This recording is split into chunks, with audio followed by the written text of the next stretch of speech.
कबीर कहते हैं कि बुरा जो देखन मैं चला, बुरा न मिलया कोय। जो दिल खोजा आपना, मुझसे बुरा न कोय। बिल्कुल इसी दोहे के प्रेमाइस पर एक बहुत ही ब्यूटीफुल सी, सिंपल सी बट वेरी पावरफुल एक हवाइन टेक्निक है जिसका नाम है हो ओपनोपोनो। कभी कभी ऐसे फील होता है ना, जैसे नेगेटिविटी चिपक गई है, सब कुछ मेरे साथ जो हो रहा है वो गलत हो रहा है। मुझे भी ऐसा ही फील हो रहा था। यस, मुझे जैसे ये सारी टेक्निक्स के बारे में पता है, आई एम ऑल्सो ह्यूमन। मेरे साथ भी ऐसे होता है जब मैं बार बार उस जोन में फंस जाता हूँ, हाई वाइब्रेशन से लो वाइब्रेशन में चले जाता हूँ। बट द ब्यूटी इज कि क्योंकि मैं ये टेक्निक्स जानता हूँ, क्योंकि मैं उस एनर्जी और वाइब्रेशन को थोड़ा सा समझता हूँ, आई थिंक मैं उस वाइब्रेशन को चेंज करता हूँ। और किसी भी तरह की हीलिंग या मैनिफेस्टेशन की जो फाउंडेशन है वो है अवेयरनेस एंड एक्सेप्टेंस। उसके बाद ही जो कदम आप लेंगे वो इफेक्टिव होंगे। सो आज की कॉफी कॉन्वर्सेशन जो है वो होने वाली है हो ओपनोपोनो के ऊपर।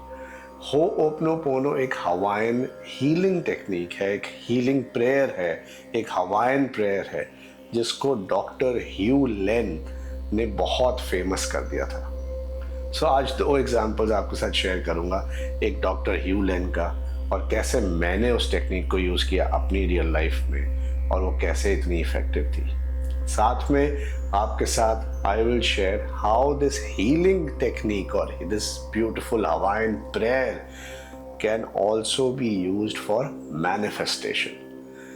और एक और चीज़ जो शेयर करूंगा एज अ बोनस वो ये है कि कैसे आप बॉक्स ब्रीदिंग को यूज़ करके अपने अल्फा स्टेट में जा सकते हैं, एक मैनिफेस्टेशन की बहुत ही पावरफुल सबकॉन्शियस स्टेट में जा सकते हैं और कैसे healing as well as manifestation को पावरफुल बना सकते हैं। So let's get started.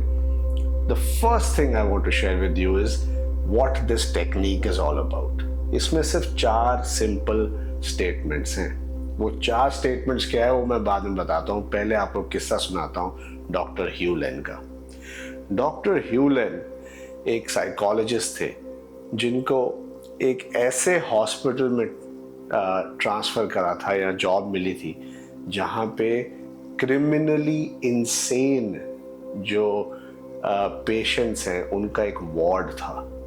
उस वार्ड में मोस्टली जो लोग काम करते थे वो क्विट कर जाते थे क्योंकि वहाँ पे इतने ज़्यादा वायलेंट और डेंजरस क्रिमिनल्स होते थे जिनको मैनेज करना मुश्किल था, जिनको शैकल्स में यानी कि जिनको चेन वगैरह से बांध के रखा जाता था, वो इतने वायलेंट थे। जब डॉक्टर ह्यू लेन वहाँ पे गए तो उन्होंने एज अ साइकोलॉजिस्ट जाके उनके साथ थेरेपी सेशंस और ये सब नहीं किया। इनफैक्ट उन्होंने जाके उन पेशेंट से इन पर्सन मुलाकात भी नहीं की। All that he did was he remembered his Hawaiian prayer, which is Ho'oponopono, जिसके 4 सिंपल स्टेटमेंट्स हैं। वो स्टेटमेंट्स हैं आई am sorry, please forgive me, thank you, I love you.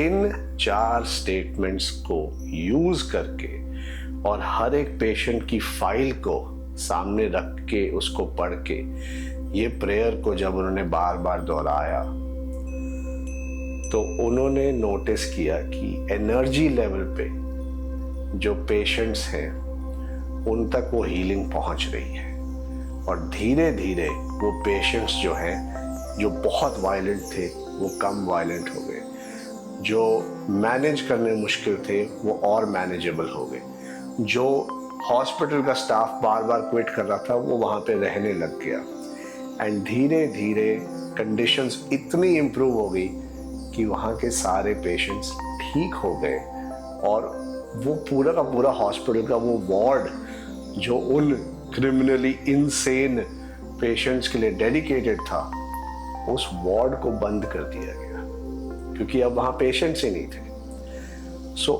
Actual documented facts है ये जिनको आप खुद गूगल पे जाके देख सकते हैं। एंड ये टेक्निक यूज करके ही उनको हील किया गया है। So that's how powerful this technique is. अब इस टेक्निक की थोड़ी और निटी-ग्रिटीज और थोड़ी डिटेल्स पे आते हैं। 4 स्टेटमेंट है। I am sorry, please forgive me, thank you, I love you.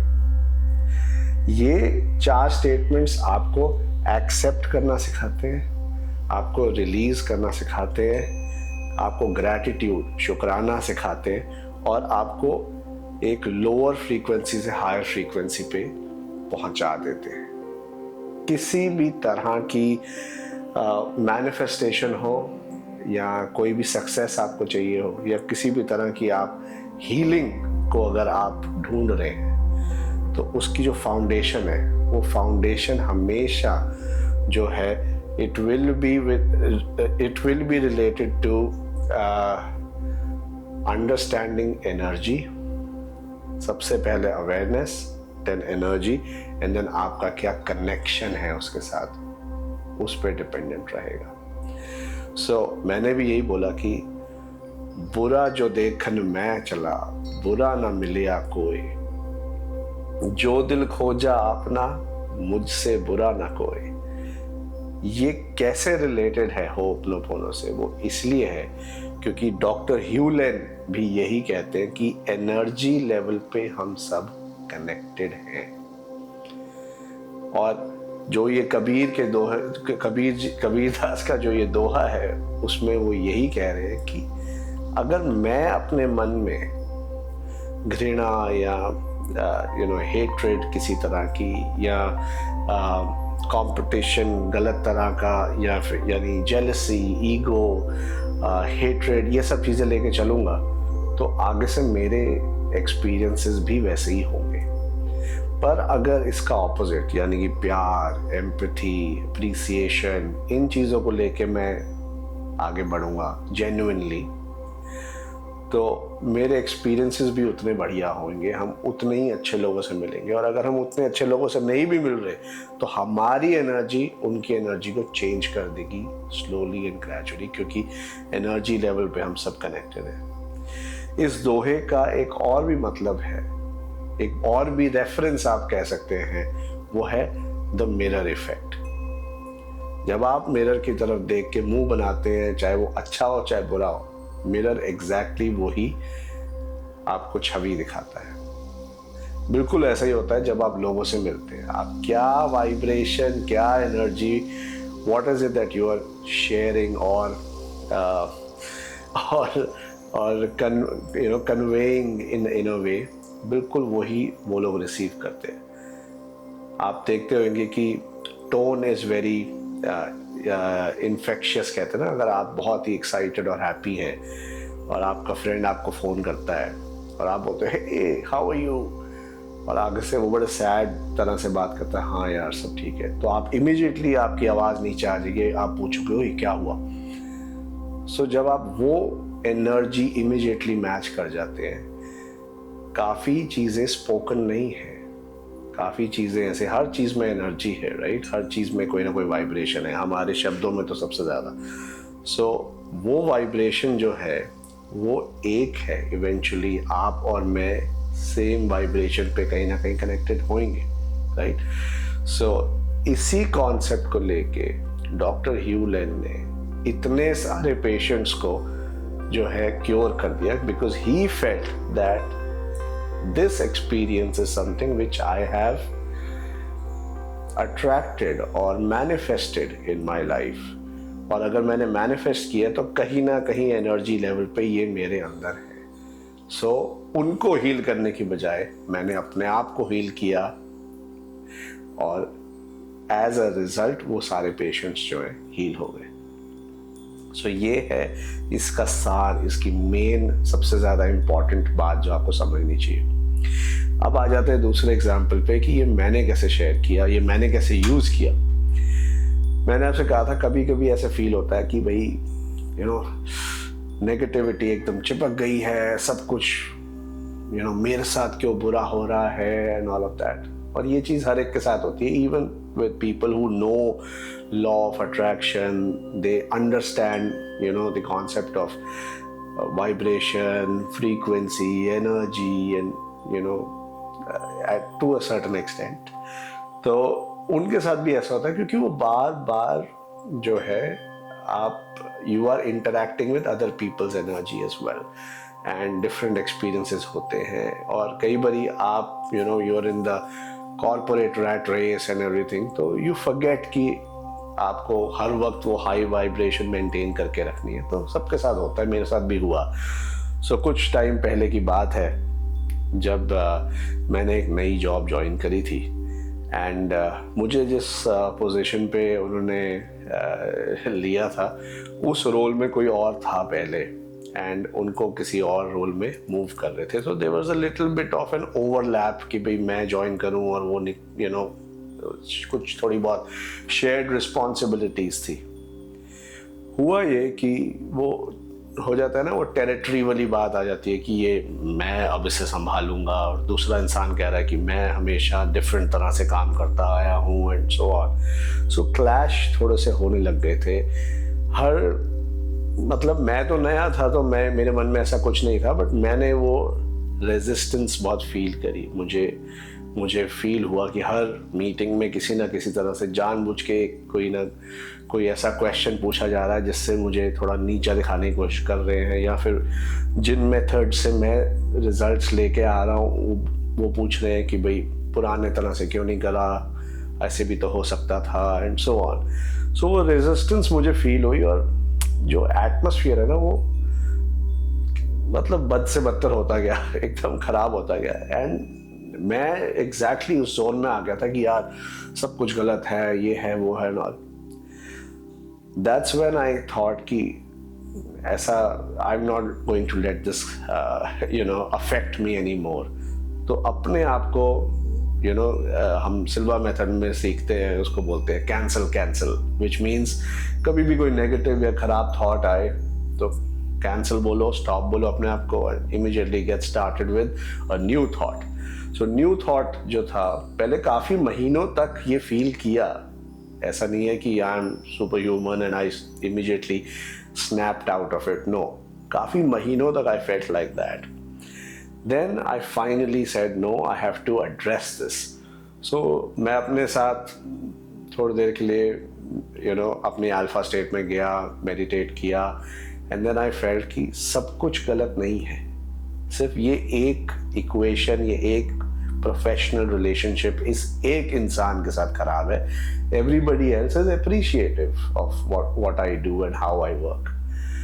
तब मैंने सोचा कि मैं इस रिलेशनशिप को हो'ओपनोपोनो प्रेयर के साथ यूज करके इस रिलेशनशिप को स्ट्रेंथन करूंगा, इसको इम्प्रूव करूंगा। एंड मैं फिर से बोल रहा हूँ क्लियरली, मैंने उस इंसान के बारे में कुछ बुरा नहीं सोचा, उनका बुरा नहीं चाहा, ये नहीं चाहा कि वो जॉब से निकाल दिए जाएं, या वो मतलब कुछ भी खराब नहीं चाहा मैंने, ठीक है। मैंने सिर्फ अपना भला चाहा, और मैंने अपने आप को उनकी नज़र में इम्प्रूव होता हुआ देखा, तो मैंने वो एनर्जी प्रोजेक्ट करी, ठीक है। मैंने वो मिरर इफेक्ट क्रिएट करने की कोशिश की है, एंड मैंने वही 4 स्टेटमेंट्स यूज करी। I am sorry, please forgive me, thank you, I love you. So इसमें जो है I am sorry, please forgive me, thank you, I love you, आप दूसरे इंसान को नहीं बोल रहे, आप खुद को ही बोल रहे हो, क्योंकि इसकी एसेंस जो है प्रेयर की, इस हवाइन प्रेयर की, वो है that you take full responsibility of this particular situation, this particular equation, this particular relationship, this kind of health, या जिस भी चीज़ के लिए आप ये प्रेयर यूज़ करना चाहते हैं, उस चीज़ के बारे में, कोई भी एक चीज़ के बारे में आप सोच लीजिए, चाहे वो HRCM की हम बात करते हैं ना, health, relationship, career and money. So मेरी जो कंडीशन थी वो रिलेशनशिप एंड करियर का एक कॉम्बिनेशन कह लीजिए, कि professional relationship and career related था। सो मेरा वो कंबाइंड एक प्रेयर हो गया। बट अगर आप पैसे के लिए कर रहे हैं या आप हेल्थ के लिए कर रहे हैं, तो आप उसके लिए भी कर सकते हैं। उस प्रॉब्लम को आप एक बार अपने मन में सोच लीजिए कि वो क्या है. Then you take full responsibility of that situation. पैसे कम है, ठीक है, I take full responsibility that इस टाइम पे मेरी सैलरी जो है वो कम है. And then you start working on it because you are going to improve that situation. And I'm sorry, please forgive me, thank you, I love you.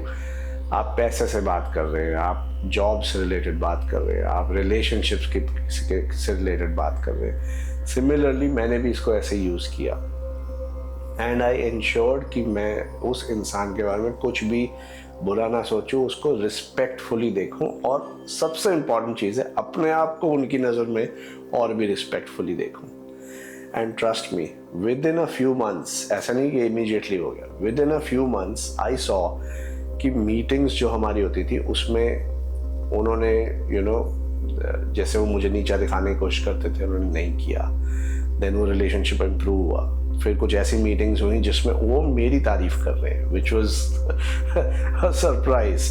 And then it came to such an extent कि उनको एक और बहुत अच्छी job मिल गई और वो job छोड़ के एक नई जॉब ज्वाइन करी और वो खुशी खुशी उन्होंने मुझे सबसे पहले कॉल करके बताया. जस्ट इमेजिन, जैसे मैंने आपको कहा था, मैं फुल रिस्पेक्ट रख रहा था उनके लिए. मैं नहीं चाहता था उनकी जॉब चले जाए, नहीं चाहता था उनके पैसे चले जाए. भाई आप और पैसे कमाइए, आप और अच्छी जॉब करिए, मुझे आपका डाउनफॉल नहीं देखना है, पर मुझे अपने आप को बढ़ते हुए देखना है. सो आप वो नज़रिया जब बदल देंगे, वो पॉजिटिव एनर्जी डालेंगे, then things will change and they will change fast. तो उन्होंने मुझसे खुद फ़ोन करके शेयर किया कि उनको बहुत अच्छा जॉब ऑफर मिला है एंड उन्होंने वो एक्सेप्ट भी कर लिया है, उसमें और ज़्यादा पैसे हैं और वो विद इन 2 वीक्स, क्योंकि जहाँ हम रहते हैं वहाँ पे 2 weeks notice is acceptable, 2 weeks में वो छोड़ के जा रहे हैं एंड वो चले गए and she is really happy over there. So I was very happy for that individual and I was very happy for myself as well, क्योंकि मेरी उस वजह से प्रमोशन हो गई, मेरे उस वजह से अपने आप पैसे बढ़ गए जो मैंने कुछ ऐसे इमेजिन नहीं किया था उस टाइम पे. मेरा जो जॉब रोल है वो इंक्रीज हो गया, मेरी रिस्पेक्ट ऑर्गेनाइजेशन में और बढ़ गई.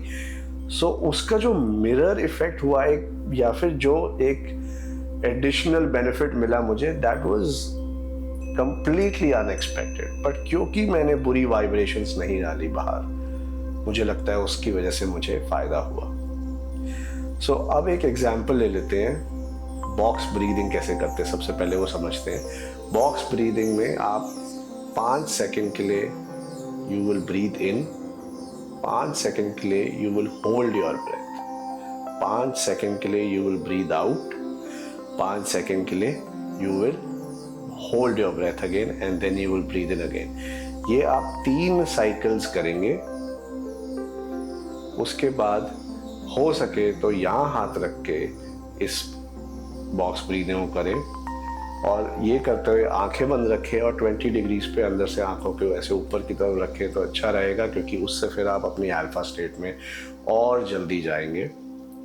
और ये 3 बॉक्स ब्रीदिंग करने के बाद आप 2 या 3 और डीप ब्रीदिंग कर सकते हैं और धीरे धीरे अपनी डीप ब्रीदिंग कंटिन्यू रखें.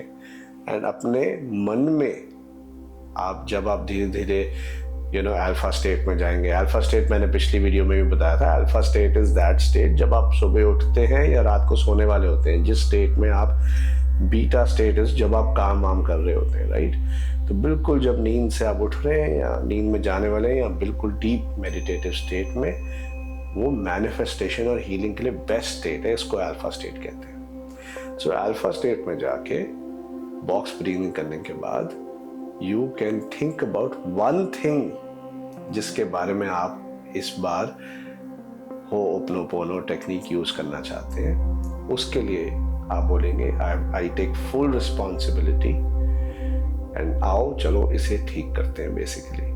And then you will say I am sorry. अब आप फॉर एग्जाम्पल आप अपने आप को हील करना चाहते हैं, चाहे आपको सिर दर्द है या गॉड फॉरबिड कुछ बड़ी चीज़ है, सबसे पहले आप अपनी बॉडी और उसकी कंडीशन के लिए पूरी रिस्पॉन्सिबिलिटी लेंगे। वो किसी ने बहुत अच्छा कहा है ना, that the only place you live in is your body. आप इस घर में, इस कम्युनिटी में या इस कंट्री में या सोसाइटी, जहाँ पे भी, इसमें नहीं रहते, आप अपनी बॉडी में ही रहते हैं। ठीक है, अगर वो खुश नहीं है, अगर वो ठीक नहीं है, तो कितने भी आपको पैसे मिल जाए, कितने भी आपके आसपास लोग आ जाए, आपको अच्छा फील नहीं होगा। सो बॉडी को मैंने देखा है कि लोग बहुत निगलेक्ट करते हैं, अपना ध्यान नहीं रखते। सो फॉर एग्जाम्पल, आप अपने आप को हील कर रहे हैं किसी चीज़ के लिए। So I will do box breathing, आप 3 बार करके फिर और डीप ब्रीदिंग करिए। मैं आपको एक ही एग्जाम्पल दूंगा। Let's start.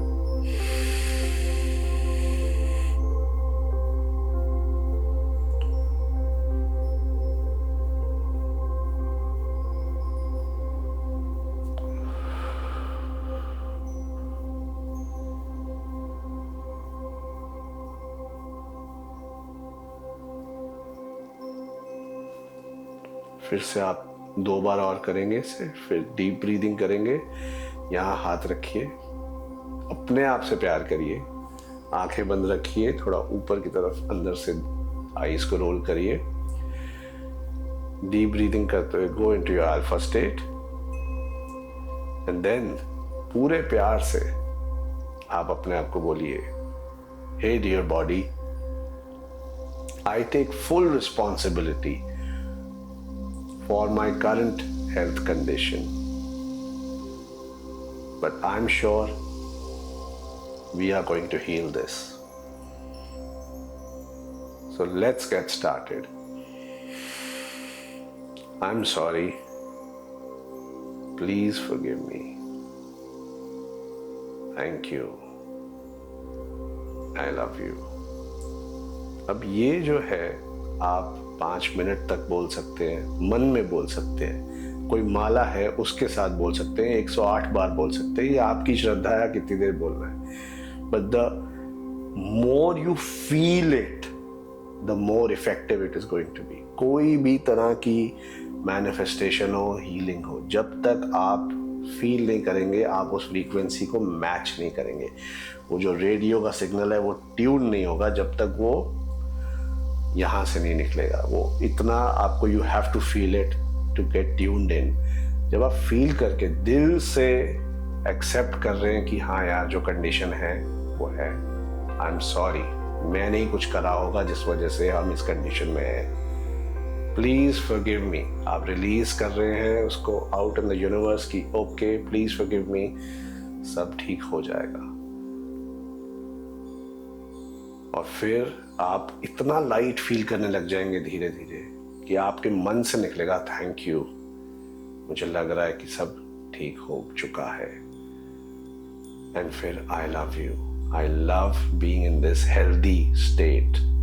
पैसे के लिए कर रहे तो इन दिस वेल्दी स्टेट, ठीक है ना। अगर किसी रिलेशनशिप के लिए कर रहे हैं तो I love being in love, I love being loved and appreciated. ये 4 स्टेटमेंट्स आपको सिर्फ हीलिंग के लिए नहीं, मैनिफेस्टेशन में भी हेल्प करेंगे। कैसे? क्योंकि मैंने आपको बोला था शुरुआत में दैट जो हो'ओपोनोपोनो है, it helps you with cleaning from with in.